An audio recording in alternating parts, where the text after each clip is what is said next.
You know what's weird? I feel like I don't ever get slow from meat. I feel like it only ever makes me more powerful.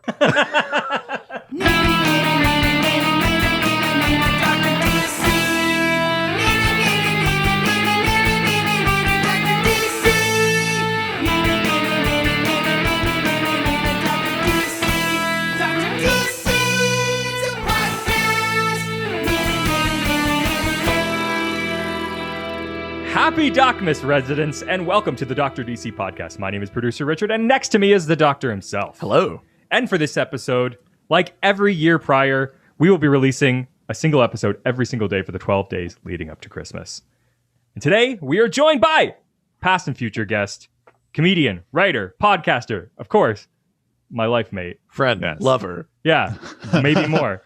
Kyle Clark. Hey guys, you're not slurring through stuff. I feel sad that I have to take the front end, but I'm glad. Like, I want to explore every inch of Dr. DC's body. Oh, you're allowed. There's so much to explore. So I'm excited to be in new territory. I don't want to be rude or something, but these fucking nuggets have been sitting next to me, and I only was allowed to eat one last Well, then eat another. Well, Richard and I stare into each other's eyes. I'm going to get a little bit of this dill mustard going. Oh, ooh. I got an assortment of dips here. We've got, I don't know what Sir Kensington's secret sauce is. Oh, I'm familiar with it. Yeah, but we got that. We've got, we got a dill mustard. We've got some plum here. We've got a blue cheese and a Caesar. Oh, shit. And Sweet Baby Ray's barbecue. I fuck with that dill mustard. Yeah, I know. Yeah. Oh, that's the one jumping out at me because like I have become quite the fan of like weird mustards. Like I don't even need to be fancy. Like they understand the really moutarde. Good. That's a danger zone one. Yeah. Oh yeah. You can only have two. Fine. My favorite line of all time is me pointing out that the two most beautiful words in the English language are various sauces. Oh yeah. Oh my god. It's both sexual and delicious. I used to take so much shit in college because in our dorm they had like a salad bar that had a ton of sauces, and I would just take a plate and go from the salad bar area and get my honey mustard and my ranch, and then go over and get my ketchup and my barbecue sauce. And there was a couple other ones I would always be playing with different things, a sriracha, things like that. I used to mix the McDonald's barbecue and mustards together for fries when I was. Oh yeah, that McDonald's mustard, not great on its own, but maybe one of the most powerful additives one can put in a thing. Yeah. I bet they put that in the Captain America serum. Yes. Oh, absolutely. It's bit of that mustard in there. Mustard. It's half Super Soldier Fear. And then shine the light, and then they put both in a bottle of water and just shook it. That's where that phrase "put a little mustard on it." That's what they're talking about. Yeah, it comes from Captain America. Yeah. That's awesome. Man, I love it because we are how many minutes in, and we've brought up one Marvel character and sauces, 0 DC elements. Yeah, we just hit 12 minutes. Yeah. Should we get? Let's get into some questions. Let's do it. Oh, can I say real quick? I'm reading a DC book right now. Whoa, yeah. I'm on a weird DC kick. I have decided for seemingly no reason to dive into the new Teen Titans, the Wolfman Perez stuff. Oh, sweet. Nice. I'd read Judas Contract last year, not knowing that I'd now have read the highlight of the entire series, which may have been a mistake. Yeah. But I found out that there's only 11 trades worth to go through the run, and that's pretty manageable. So and they were all on sale for Black Friday on Comixology for $6 a pop. So I picked up the first 3, but I have a grievance, and actually the doctor. Oh no. I have a question for you. Okay. After all these years, I have a yeah. legitimate question. Okay, let's do it. One of the things that led me down this weird little rabbit hole is there's 3 DC books I'm playing with right now. I'm doing Teen Titans right now. I've decided to get back in and do a proper run on Ambush Bug because I have the DC showcase for it, and I love me some Keith Giffen. Right. And then the other one that I've been seriously looking at because I did not know it existed until recently, and I have not found what format I'm going to read it in. It might be the showcase because every version is prohibitively expensive, and I want to know why. And that is Batman and the Outsiders. What a weird series where Batman's like, fuck you, Justice League. I'm going to start a team with these schmoes. Yeah, I mean, it's funny. I recently kind of went back and revisited it because we just did a Black Lightning episode a couple of weeks ago. So I went back and I took advantage of some of the Black Friday sales stuff too. I got the original Tony Isabella, Trevor Von Eden run of Black Lightning. Oh, nice. And DC was kind of killing it on that Comixology run versus and then others. I was reading that Batman and the Outsiders thing. Do you know what though? I really like it. I think it looks cool, So my question is, why is volume 1 prohibitively expensive everywhere? Because even on the sale, all the other books in the series, volumes 2 and 3 were $10 a piece. The first one was from $47 to $30. And I'm like, what is the truth in this fucking book? What is the deal? I honestly I can't think of a reason. Like, it felt like they fucked up the sale, and I'm like, oh man. Unless there's just something weird about that run where they like, this doesn't sound like DC at all, but if there's something weird in that run where they had to owe creators something, and it's why it doesn't sound like DC. And it feels like that. Then they contractually figured out how to go back to fucking them over by volumes 2 and 3. That's the only thing I could think of that would make it more expensive. I mean, it's a cool series, but there's no real reason. It's not like there's an insane iconic issue that's like a thing, and also digitally, who gives a shit? But I don't know. And so I think I'm going to chase the I'm on a weird run where now I'm thinking of like, as both companies descend into madness, I think I might slowly start acquiring the essentials and showcase books, because I don't give a shit about color. And so I'll just like, I'm sort of like, I should get Batman and the Outsiders and some of those Steve Ditko Spider-Mans before they're burned forever. Yeah, you should definitely get that Batman and the Outsiders, because you get Metamorpho, you get Katana, you get Black Lightning, you get Geoforce. Every character that you accidentally think is a Valiant character and then you remember is a DC character. Yeah, Exo Man of Wars. Yeah. One time Pitt was there and nobody understood why. All right, let's get into the questions. Sure, let's do it. All right, well, first we're going over to Facebook. Going to the face and the book. Go to the Facebook. First question comes from the most interesting resident. Roland Sebas? Incorrect. It's the most interesting resident. Andrew Delgado? No, I don't think you understand. It's the most interesting resident. Stephen Marion Almagro? Of course, who else would it be? Of course, it's Stephen Marion Almagro. It's the only one that we have. I don't understand where you got certainly the only one I do that voice for. Yep, it's weird to watch you guys like flirt through other people's names. We got to find a way to keep it interesting after all this time. Oh yeah, just wait. Stephen Marion Almagro asks. Thank you for pausing for the opportunity for a tangent. Yeah, this is what I'm here for. Please talk about the Nightmaster. Yeah. Whoa. Yeah, Nightmaster is a character that I don't know if you've read like Shadow Pact. Have you read Shadow Pact and stuff? No, like that? Is this some Bronze Age shit? It's like 2000s. Oh, okay, then definitely not. I mean, the Nightmaster character is older, but the thing in the 2000s that happened is they put together this team of sort of very C and D list kind of occult characters. So it included Ragman, Detective Chimp, Nightshade. But those are all Bronze characters, like 60s, 70s characters. So then they brought them back in the 2000s, like 9/11 has happened. Now we're all supernatural. They brought them together basically for Infinite Crisis. There's the someone ticket. Could say 9/11 is the Infinite Crisis. And the one character that some of us would. The one character that's part of the team, his name is Nightmaster. He wears this sort of blue chainmail thing with like a red cape. His name is Jim Rook. Love a DC alter ego. And he's got this magical sword called the Sword of Night, which allows him access to this. Did you say Jason Rook? Sorry, real quick. No, Jim Rook. Jim Rook, because I want Jim Rook to fight Jason Blood. Who has the ballingest name in the DC third tier. Yeah. Incredible. Oh, yeah. If he wasn't a Power Ranger at some point, I don't know who it would be. Okay, so we got blue chainmail, red cape. What kind of powers we talking? So he has the Sword of Night, which allows him access to the mystical realm of Mira, which is like a land of sort of...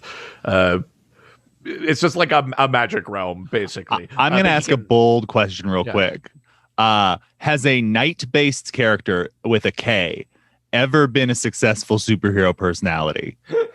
I mean, I guess it depends. Weird because it theoretically should be, but like I cannot think of one. It depends on the DC? definition of success, right? Like, it depends on the definitions of success. And it's like, this is an episode with you on, and like we both like the weird kind of sure. And that's why I find that like because a lot, especially in DC, a lot of the quote unquote weird and shitty characters are many of my favorites. I love a Brother Power the Geek. Yeah. But like Shining Knight. I really like Shining Knight. See, and Shining Knight's one I can't get behind. And it's sort of like any like medieval style knight character. I don't understand, but I just have like a weird, like, no dice. Like, I'll take a fake Robin Hood with a liberal agenda, but not a knight, and I don't understand why. Right. Not like the Batman Inc. like knight and squire. Yeah, like no Batman good. I hated that. Legitimately, like, that and the Perler were the reasons I was like, look, I love you, Grant Morrison, but I don't know if I can go down this way. I've seen pictures of a caveman Batman. And if there's no Legends of Batman action figure series for me to have Pirate Joker fight Caveman Batman, what the fuck are we doing here? Fair. So he goes to Mira. Yeah, so Mira Ravino. is this like mystical realm. The Sword of Night kind of makes you the protector of Mira. So when the Batman Who Laughs ultimately kills Nightmaster, the sword passes to Detective Chimp, and then he becomes the quote-unquote protector of Mira. See, and now I'm on board. And he does a very bad job of it, but it's... Start at Green Lantern style. Media res. Start with the dying of the Night character, so we're off to a good start. Give it to Detective Chimp with a sword. Welcome to a good book. But even more than being a knight, Jim Rook was maybe more famous for being the guy that ran and operated the Oblivion Bar, which is like the magical bar in a pocket dimension where all of the magic of users of DC kind of go. It's sort of neutral ground, whether you're Felix Faust or Zatanna. Superhero-dom is a fucking vanity project. Then I got to swear less. It's too early, but his real money is owning a small business. No, he's Sam from Cheers. He had a career, and now he owns a bar. Oh my god, he is. We found a way to crack the book. Get fucking Jeff Lemire on it. Yeah, I mean, that's essentially that's Jim Rook. That's the Nightmaster. Who's Frasier in this situation? Oh, that would be Detective Chimp. It's obviously. Detective Chimp. He's an alcoholic, and he wants nothing to do with his family. Crashed his Lamborghini. His chimp dad comes to live with him? No, Detective Chimp is Norm because he's constantly there and drunk. Oh yeah. Doctor, is there a run with this character that's worth checking out? You should check out Day of Vengeance, which was like a lead-in event to Infinite Crisis, but it's pretty cool. Yeah. It's basically gets these characters together because they're the only ones left to fight the Spectre. So it's these characters that are way out of their depth. Which I do enjoy. It's pretty cool. And then the lead out of that is a series called Shadow Pact, where Phantom Stranger kind of shows up and says, like, I like what you guys are doing here, but like, you kind of need some help. But yeah, so this is like a proto Dark or Dark Justice League, essentially. Yeah. Dope.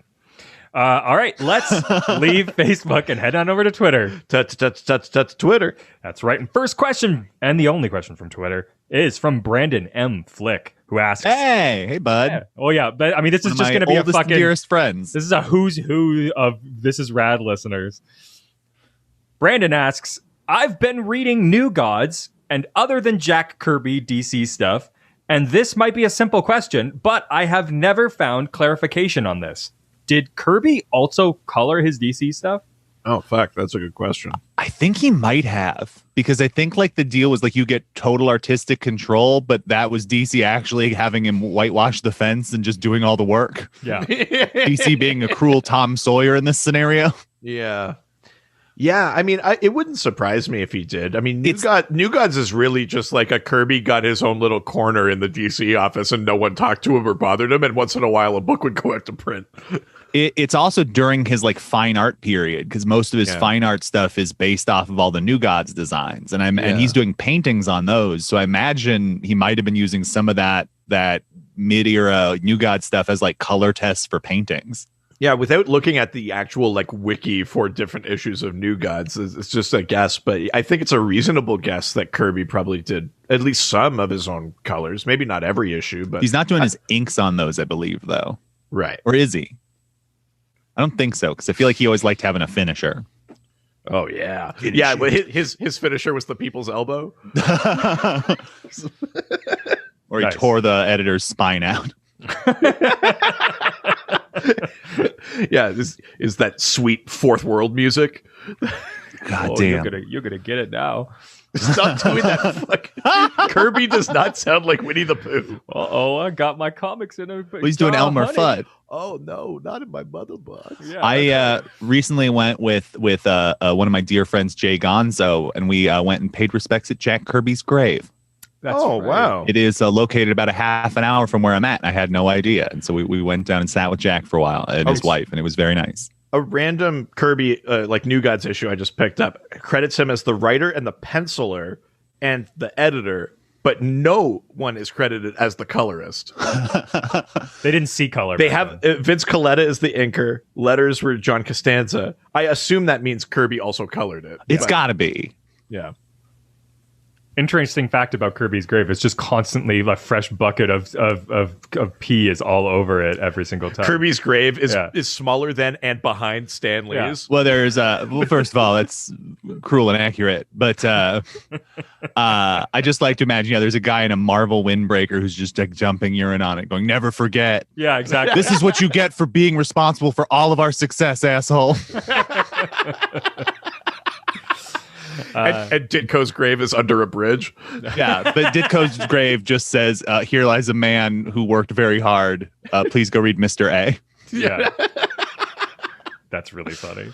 All right, let's leave Twitter and head on over to Instagram. Now we're going to Instagram, take some questions and answer them. Cha-cha. The one question from Instagram comes from... It's early.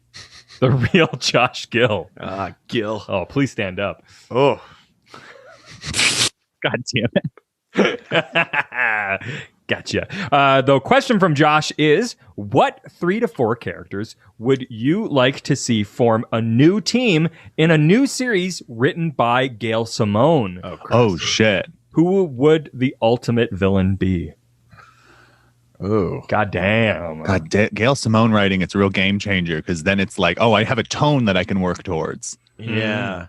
Well, it's me, so Zatanna's on the team immediately. Awesome. Love it.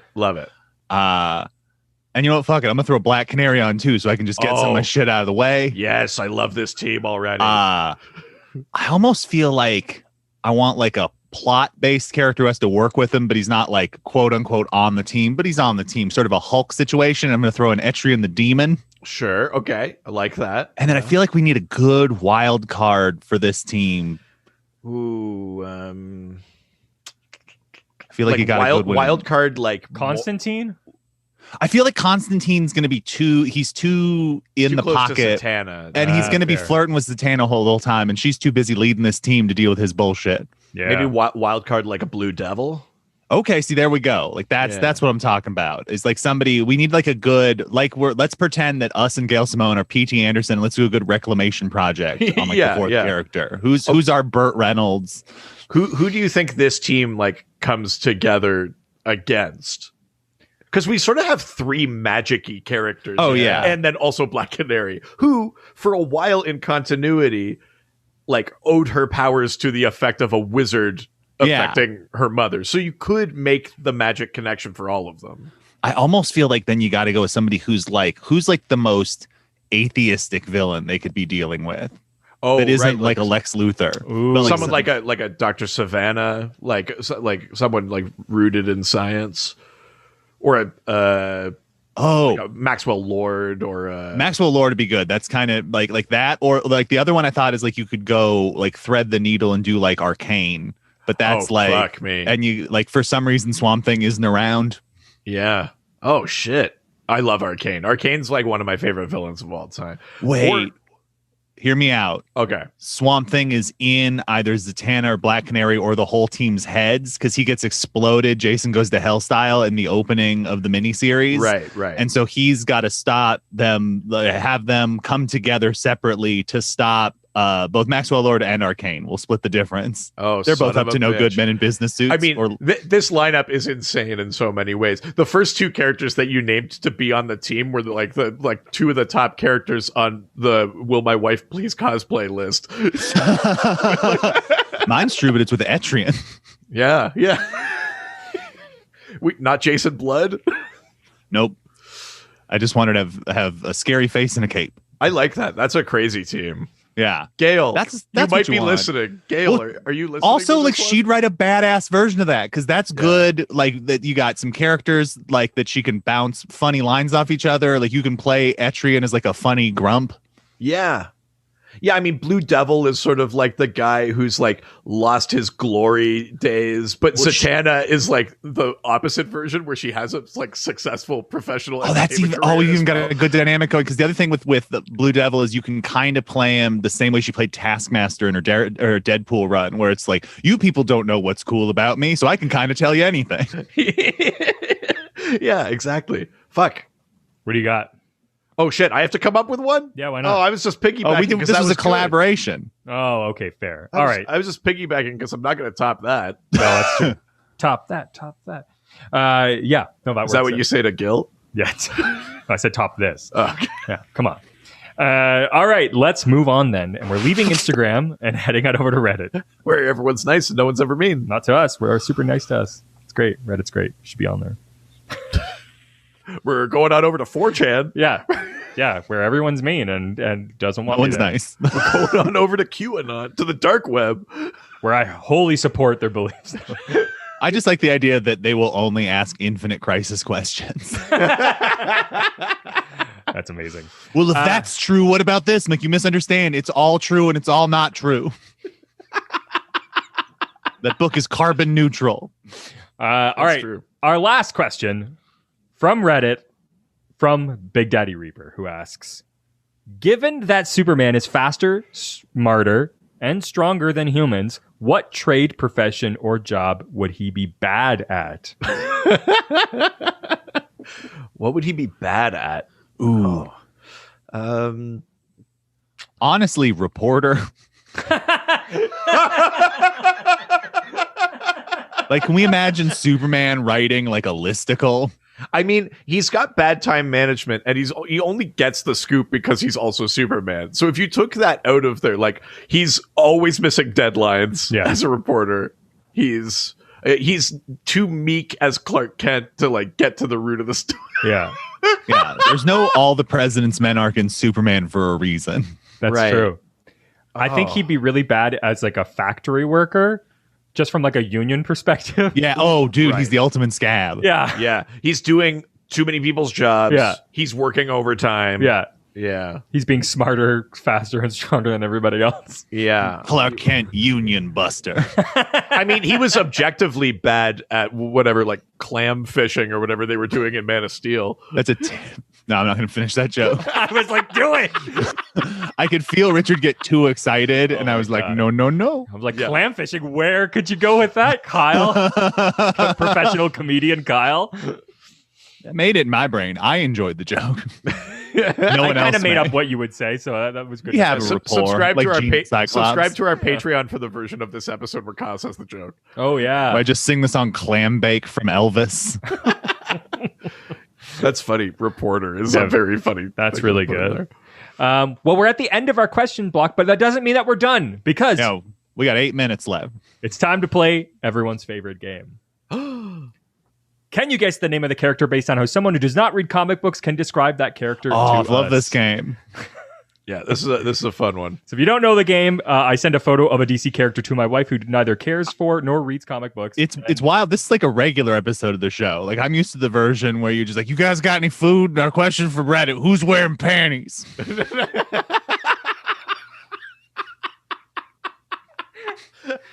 Because we're not, but the cat is. Wow, that's far too true. You have cut me to my core.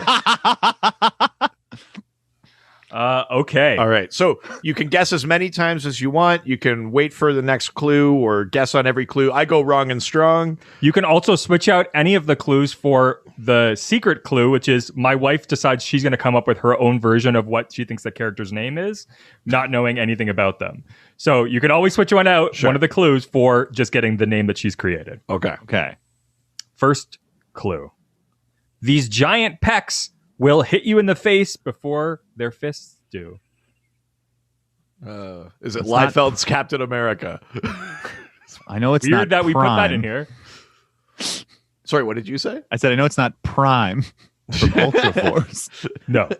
That's the biggest chest in comics, right? They've got to have big... Sorry, problematic girl Robin from the 2000s. Yeah. Gotta have big pecs. Yeah. That's not a thing superheroes ever have, so that's It could be Raja Ghul. He has a real big chest. Yeah, it's not that. But at the expense of the arms. So short arms, big chest. Yeah. We talking? No. Fuck. The only short arms I can think is like Oberon, and he does not have a barrel chest. Yeah, I don't have a good answer for this. So Let's get a number 2. I'm just gonna say Superman. No, wrong and strong. I have to say something every time, or it doesn't feel right. Yeah, God, I love that. All right, clue number 3. Two. You son of a bitch. Tasteful loincloth, probably hiding a tiny dick. Oh, I think Is I know. it Commandy? It's not. Bawana Beast? It's not. Oh, that's a good guess. That's. I love how confident that was. It's loincloth. There's only so many of those. And he has a big ass chest, so like Bawana Beast to me is a great guess. The quote unquote white god of Kilimanjaro. Yes. Now we're on to clue number 3. Okay, clue number 3. Likes to accessorize with silver. Big chested, wearing a loincloth with silver. Oh, I think I know. Kyle, you get first stab. Oh shit. Loincloth like silver. I don't know if I got one. Okay. Is it Travis Morgan, the warlord? It's not. Oh, that's a good guess too. Damn it. Okay, last clue. Devil genie that needs 3 pairs of sunglasses. Oh, fuck. I know who it is. Who dis? Is this Trigon? Yeah, it is. Oh, I don't even know Trigon. I know Trigun, but not Trigon. You're going to get to Trigon. If you're reading New Teen Titans, you're going to get to Trigon. Mm-hmm. Oh, man. What a terrible bench of villains they have. Do you want to know what Jessica's name for this character? Yeah, what did she think Trigon would have been called? Sam Ginchester? Because it kind of looks like a genie. That's where she got the gin part from. Wow. Yeah. Okay. That wouldn't have helped me. No, it wouldn't have. I was really hoping you'd ask for it. That's a weird genie. That's a very weird genie. Yes, Trigon. Very strange looking character. I don't think the short arms had anything to do with it, but yes, he's a devil looking guy. Yeah. Wow. That's it for episode number 2. That's right. Kyle, thank you for joining us. Do you want to always a pleasure, guys? Do you want to plug your stuff? Tell people where they can. Yeah, find you? sure. I've got This Is Rad, my flagship podcast. That me and Matthew Burnside. You fellows have been on before. Mm-hmm. Together, Reed, we got to get you on for a solo episode. I would love that. That would be great. Kill you. Yeah. I swear to God. I was just on. Maybe we could do a solo episode about Richard. That would be that absolutely. And you have to record it in here, and he can't be in the room. Yeah. No, he's in here. He's mixing it. I was on Lucretia Lyon's podcast the other day, and I kept waiting for Reed to just pop out of nowhere and be on it suddenly. Yeah. Oh, suddenly we've got a new participant in this Zoom call. Yeah. I should have Zoom bombed you. Yeah. You son of a bitch. Her podcast is so much fun.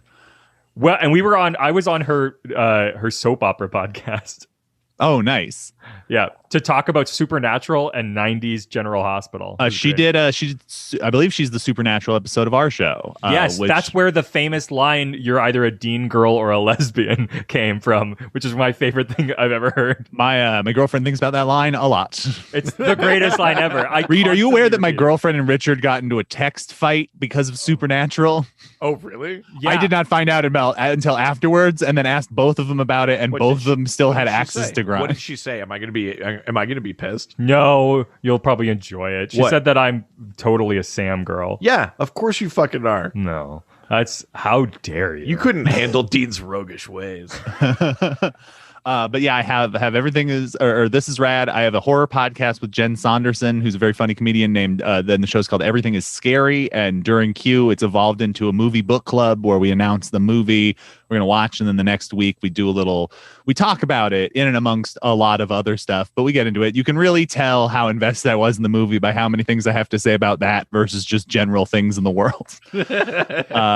So if you want to hear me be really enthusiastic about Death Becomes Her and not have a lot of takes on some episode, I don't remember which episode it was, which is a real testament to whatever movie it was, where like we get about 10 minutes in and we're like, and we're done talking about the movie. But that's been a lot of fun playing with that. And then I have an album out called Absolute Terror that is on all the streamy places. I have a record label called Radland Records, and we have a ton of records. Actually, tomorrow is this starting? No, this will be it'll be out by then. Carter Glasscock is just released our latest album on the label, and it's called The Crystal Pistol, and it is funny as fuck. Amazing. And it's recorded at the East Room in Nashville, Tennessee. And it's fun because I've been there. I had a really bad set there like 7 years ago. So I was excited for this. Someone could have. No, it wasn't the venue. It was me. Yeah. Oh, no, it was definitely me. But so I've got all those things. I feel like there's something else, but I can't remember what it is. So clearly it's not that important. But yeah, so check out those things. I'm at Kyle Clarkus Rad on Twitter. I do not post tweets, but I do respond when people message me about stuff. You don't really use social media unless it's something directed towards you about something you enjoy. Yes. Which I'm going to be honest, best way to do social media. Yeah, that's fair. I agree. I have no hot takes. I only have lukewarm takes, so I keep them to myself or the 9 people that I text or send pictures to, because that's my version of social media, is just you, Keith Carey, Jen Saunderson, and a handful of other people who I will individually send funny things to, like your grandma.